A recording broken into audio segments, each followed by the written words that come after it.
Section 2. You will hear a fitness instructor talking on the radio about different ways of keeping fit. First, you have some time to look at questions 11 to 16.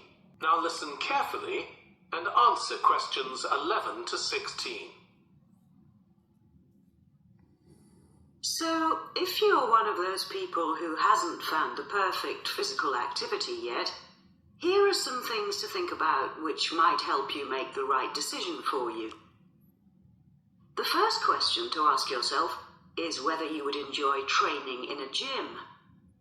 Many people are put off by the idea of having to fit a visit to the gym into their busy day. You often have to go very early or late, as some gyms can get very crowded. But with regular training, you'll see a big difference in a relatively short space of time. Running has become incredibly popular in recent years. That's probably got a lot to do with the fact that it's a very accessible form of exercise. Anyone can run, even if you can only run a few meters to begin with. But make sure you get the right shoes. It's worth investing in a high-quality pair, and they don't come cheap.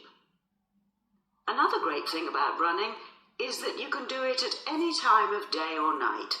The only thing that may stop you is snow and ice.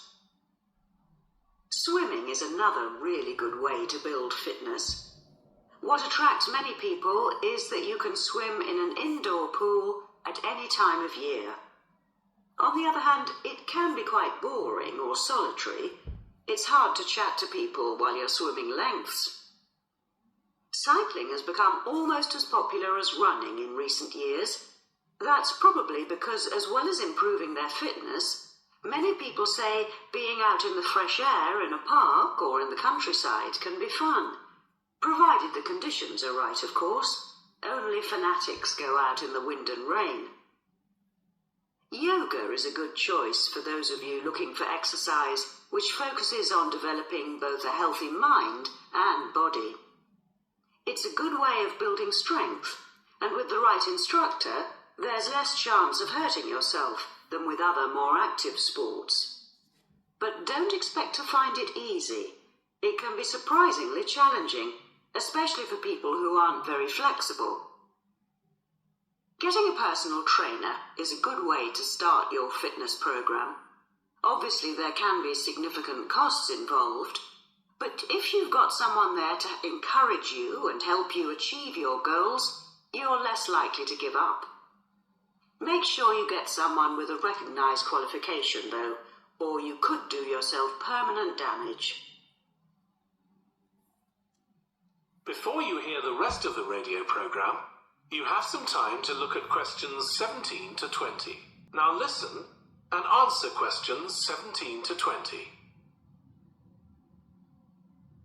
Whatever you do, don't join a gym unless you're sure you'll make good use of it.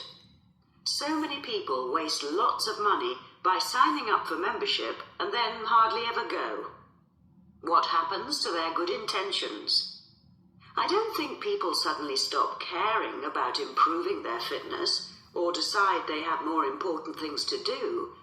I think people lose interest when they don't think they're making enough progress. That's when they give up hope and stop believing they'll ever achieve their goals. Also, what people sometimes don't realize when they start is that it takes a lot of determination and hard work to keep training week after week, and lots of people don't have that kind of commitment. One thing you can do to help yourself is to set manageable goals. Be realistic and don't push yourself too far. Some people advise writing goals down, but I think it's better to have a flexible approach. Give yourself a really nice treat every time you reach one of your goals. And don't get too upset if you experience setbacks. It's a journey.